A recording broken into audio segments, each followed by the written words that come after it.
Assalamualaikum warahmatullahi wabarakatuh. Alhamdulillahirabbil alamin.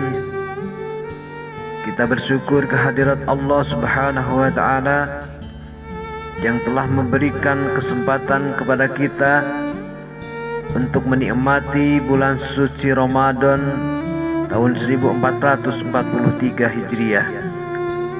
Inilah kenikmatan yang luar biasa bagi kita semua untuk merasakan kelezatan ibadah puasa dan ibadah-ibadah lainnya di bulan suci Ramadan ini. Kaum muslimin rahimakumullah, tujuan ibadah puasa adalah mewujudkan hamba yang muttaqin. Artinya hamba yang komitmen dengan perintah dan larangan Allah Subhanahu wa taala. Tetapi tidak semua orang yang melaksanakan ibadah puasa menyadari hal tersebut. Bagaimana mewujudkan hamba yang muttaqin tersebut? Tentunya tidak bisa ditempuh dengan ibadah puasa asal-asalan. Artinya hanya sebatas tidak makan, tidak minum, dan tidak berjima saja. Tetapi harus dilakukan secara kesungguhan hati dan totalitas. Imam Al-Ghazali rahimahumullah memberikan tip kepada kita agar puasa Ramadan tahun ini tidaklah sia-sia dan tidak diterima oleh Allah Subhanahu wa taala. Yang pertama adalah ghaddul basar, menundukkan pandangan. Dengan menundukkan pandangan, mata akan terjaga dari segala hal yang tidak halal dilihat.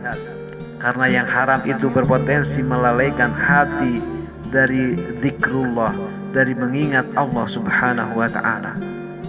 Ingatlah sabda Rasulullah sallallahu alaihi wasallam, "An-nadratu sahmun min masmumin min sahami iblis."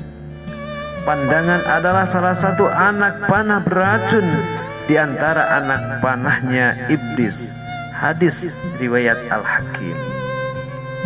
Yang kedua, hifdzul lisan, menjaga lisan kita dari perkataan yang tidak diridhoi oleh Allah Subhanahu wa taala, seperti berdusta, ghibah, bergunjing, memaki, bertengkar, banyak bergurau, berdebat, serta segala hal yang mengundang kebencian dan permusuhan.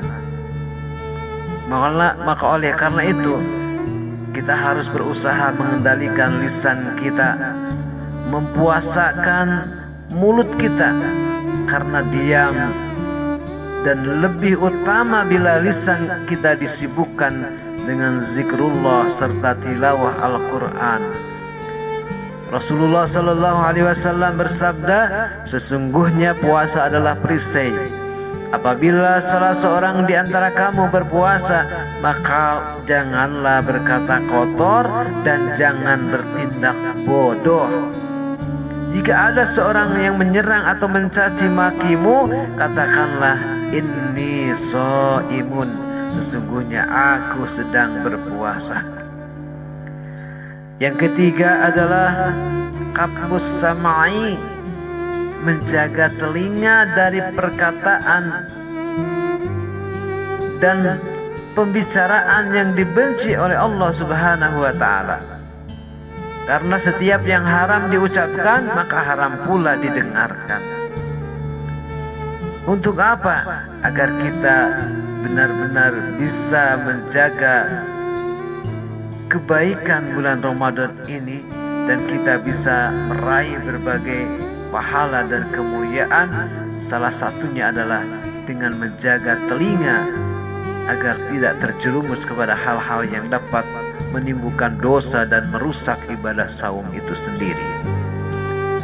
Kaum muslimin rahimakumullah, yang keempat adalah kafu baqiyatil jawarih, yaitu menahan setiap anggota tubuh dari berbuat dosa dan maksiat. Maka hindari tangan dan kaki kita dan semua panca indera yang lainnya dari hal-hal yang diharamkan, walaupun kita telah berbuka puasa.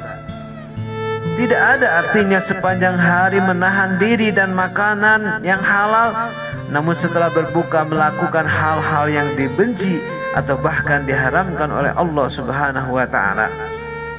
Orang seperti inilah yang disinggung oleh Rasulullah sallallahu alaihi wasallam, kam min shaimin laisa lahu min siyamihi illa al-ju' wal 'atash.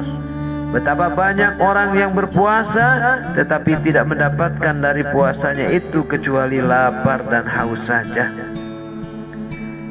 Kaum muslimin rahimakumullah, yang kelima, alla yastaksira minat ta'amil halalan waqtal iftar. Tidak berlebih-lebihan dengan makan yang halal ketika berpuasa. Karena puasa bukan memindahkan waktu makan semata-mata, tetapi sesungguhnya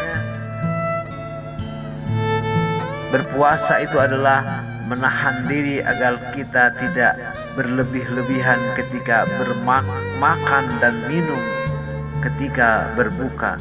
Sebab seburuk-buruknya wadah adalah perut yang penuh makanan. Kaum muslimin rahimakumullah. Dan yang keenam adalah mudtaribul qalbi bainal khawf war raja. Artinya adalah penuhilah hati kita dengan perasaan tergantung dan terguncang antara cemas dan harap, antara roja dan harap kepada Allah Subhanahu wa taala. Sebab tidak ada yang tahu apakah puasa kita diterima dan termasuk golongan yang muqarribin atau ditolak, sehingga termasuk orang-orang yang rugi karena amalannya tidak diterima oleh Allah Subhanahu wa taala. Kaum muslimin rahimakumullah, demikian untaian Mutiara Hikmah terkait dengan bagaimana agar puasa kita menjadi puasa yang sempurna dan excellent, artinya ibadah yang dapat diterima oleh Allah Subhanahu wa taala. Terima kasih. Mohon maaf. Wassalamualaikum warahmatullahi wabarakatuh.